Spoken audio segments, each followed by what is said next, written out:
Shefty just back from the owners' meetings, and we're 3 weeks from the draft. So, Shefty, let's go through the top. Give me what we're looking at 1, 2, and 3. Greeny, 3 weeks from tonight, the Tennessee Titans will be on the clock. And unless they get an offer that blows them away, the belief is they'll stay where they are and pick the Miami quarterback Cam Ward. We once saw the Titans head coach Brian Callahan be a part of a Bengals franchise that drafted Joe Burrow #1 overall, and the feeling in Tennessee is that Cam Ward can have a similar impact on this franchise if they wind up staying there, which is the sense right now, which would then take us to the #2 pick and the Cleveland Browns. There early on was a lot of conversation and speculation about whether or not they would take Sheduer Sanders. It feels like it's moving off there. It feels like ownership has even spent a lot of time with Abdul Carter. It feels like more and more Abdul Carter could be paired opposite Myles Garrett to give the Browns the most feared pass rushing tandem in the National Football League. And if the Browns, in fact, do go with Abdul Carter, that would leave the Giants sitting there staring at the same quarterback decision that the Browns had, that they bypassed to take Sheduer Sanders. And there's more and more of a feeling like the Giants might not go quarterback. And if they don't go quarterback, that will leave the other star player from this draft, Travis Hunter, to give New York a little star power that it lost when Saquon Barkley signed with the Philadelphia Eagles. And so if we're sitting here 3 weeks from today, Greeny, when we will be in Green Bay for the draft on ESPN and ABC, it feels more and more like Cam Ward 1, Abdul Carter 2, maybe Travis Hunter 3. But again, 3 weeks to go, and a lot can change in those weeks. Including tomorrow at Colorado, where they have their pro day and all that kind of thing. So maybe that'll change some perspective. So 2 thoughts. 1, if that's the way it goes, boy, are they going to be unhappy in New England. That's exactly what the Patriots don't want at 4. Second, I'm fascinated by this Giants conundrum, if you will, because you need a quarterback. They call it the quarterback tax, right? They push quarterbacks up. So there's a difference between liking someone and loving someone. If you love the quarterback, then you take him at 3, and there's nothing else to discuss. But J-Mac, if you need a quarterback and you merely like but don't love one, do you take him at 3? I think you do. And that's the tough problem that you talk about this for the New York Giants. And I think different for the Cleveland Browns of years ago, they were in that #1 spot and they drafted Baker Mayfield. The Giants at 6 got Daniel Jones, but now it's a brand new regime and they're looking at this situation where our owner already said in the offseason, we need to find our quarterback of the future. And you have to answer to somebody. So I look at it for Joe Shane.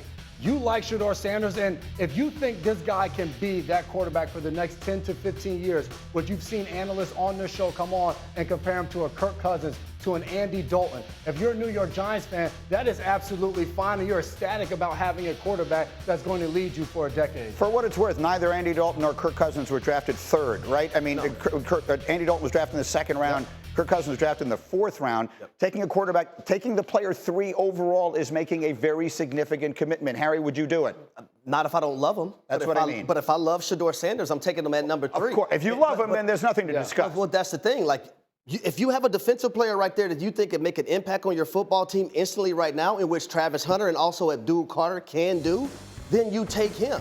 There's nothing like drafting a guy, and then it's not even a 100% lock that Joe Shane and Brian Dable's even going to be in the building next season. So you also have to factor into now the owner might play a part in this, because let's not forget there was a time where discussions was had about Saquon Barkley being kept. Right. And then they decided they want to go with Daniel Jones. And now Saquon Barkley goes to a rival and wins a Super Bowl and also is #1 in rushing. So all these things factor in when making this decision. Here's the thing. They went after Stafford, right? I mean, Shefty, I'm not – stop me if I say anything that's wrong. Matthew Stafford was probably the only real difference maker that was going to be available to them. They tried. It didn't happen. So if the owner says, we're going to find our quarterback, a reasonable response to that could be, where? I mean, who are you talking about exactly? Because if you don't love Sheduer Sanders, that guy probably doesn't exist right now as far as being available. Not right now. What do you mean? When you look at that tough schedule that the Giants have, and there's a potential quarterback coming out in Arch Manning. So you're punting the season? You're not punting a season, right? The coach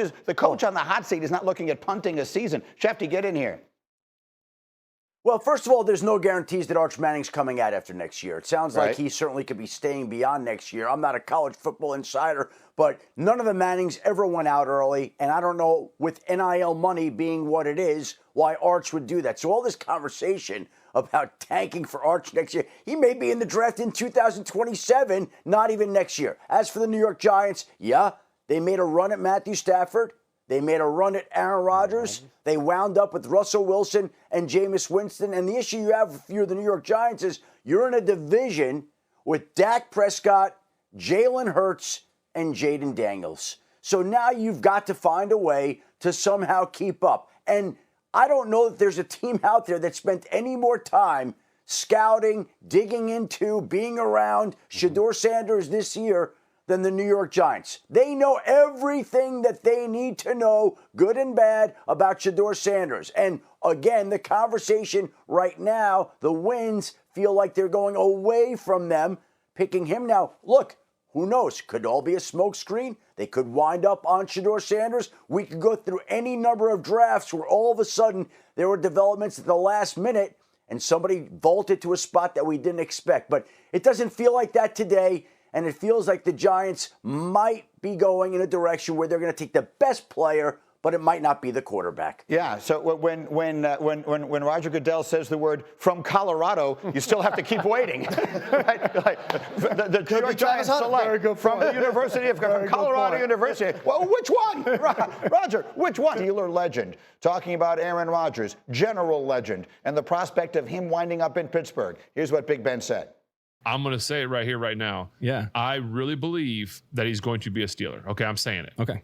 However, I knew it was coming. the reason, in my opinion, that he hasn't signed yet, I think Aaron's secretly, again, just my opinion, I think Aaron is secretly still holding out for Minnesota, which is why he hasn't signed with the Steelers. Why else would you not? Why else would you go throw with DK and be working out and put it out, blast to everybody that I'm throwing to these guys, but you won't sign?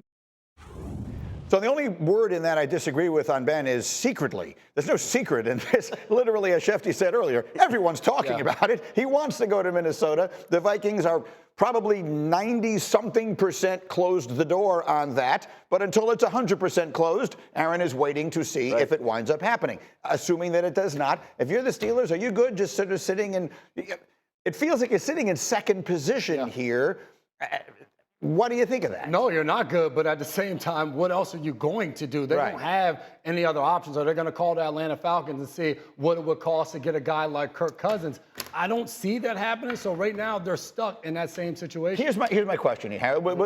You like to put things in the perspective of relationships. If you say to a woman, will you marry me? And she says, most likely, I'm waiting to hear if Phil will marry me. And it seems he probably won't. But as soon as I hear back from Phil that it's 100% off, then you and me are. Harry don't got no other options. Are we good with that? Not a good-looking guy. I love you, baby. Don't listen to them. If I was, you know what I'm saying? If you put it like that, Greeny, then I'm on my merry-go-way. I'm going to have me a nice time with my fellas like Shefty had when the Michigan Wolverines won that national championship. Right. But you know what I'm saying? Yeah. Like, you're the Steelers, and you're like, yes. I mean, Rodgers is, without saying it, basically saying that you're the second best I feel like I can do here. The difference between me and the Steelers is that the Steelers don't have any other options. I understand. See what I'm saying? That's a huge difference. So you took personally an analogy that I did not mean to be made personal. You're an extraordinary catch, and everyone would have wanted you. But Greeny, at the same time, for Aaron Rodgers, he wasn't the Steelers' first option. They went after Justin Fields to start free agency. They lost out on Justin Fields, who decided to go to the New York Jets. So Aaron Rodgers may say, hey, I was the second one that you're trying to kind of settling on me as well after you got turned down at the altar. So at the same time, it just depends upon the perspective you want to look at it at. Well, Shefty has a funny look on his face. Shefty, what do you make of this conversation? Shefty's like, shut up, J-Mac. Let me give you the real insight. Phil's just not that into Aaron Rodgers here. Like, that's really what we're talking about at this point. I'm not sure where I came up with Phil. Phil's not that into you. Phil wants to move on with somebody else. You can wait around for Phil your entire life, Greeny, but it ain't going to happen, it seems like right now. Is this going to happen by the draft? Right? Shefty, is it going to happen by the draft? Do the Steelers not need to know on the night of the draft if they have a quarterback or not? I would think it would happen before then. Look, the fact of the matter is Aaron Rodgers certainly seems like he wants to play. That's what it feels like right now. And the only place he can play right now is the Pittsburgh Steelers. And the Pittsburgh Steelers want him, and he wants to play. So, again, we could wait around and we could try to make things work out and figure out what we're looking for and what we're interested in. But Phil's busy. And it's time for Aaron Rodgers and the Pittsburgh Steelers to go make it happen right now. And I would think it would. Exactly. And that's the thing. The whole throwing to DK thing, unless that's just trying to make Phil jealous, right? Like, I mean, you could be throwing to DK and putting it on I mean, again, a camera didn't just magically appear at this workout at UCLA, and he didn't just randomly team up with DK Metcalf to start throwing it around. So either A, he's preparing to go to Pittsburgh, or B, he wanted Phil to see that video and say, come on, Phil, it's time to make up your mind here one way or the other. And Phil would be the Minnesota Vikings in this category. Right. But for me, if you're Aaron Rodgers and you know that the Pittsburgh Steelers want you to be their quarterback, why are you fooling around waiting on somebody else that potentially might not want you? Because they're better? Because if you're trying to go out with a ring in your last year, would you rather be the quarterback of the Vikings or the Steelers? Well, let me ask you this. Yeah. Just because you think they're better, does it mean they're actually better? I don't know. What do you think? I'm taking the Vikings over the Steelers as far as just teams that are ready to go out there and win it. Schefter, is there any truth to the fact that Rodgers could be waiting to see if the Steelers are going to take a quarterback in the first round? No, I don't think it has anything to do with that. I don't think Aaron Rodgers cares about that. And the Pittsburgh Steelers, as I told you, unless Sheduer somehow falls, I do not expect that they're going to be taking a quarterback at the 21 hole, much to Louis Riddick's disappointment.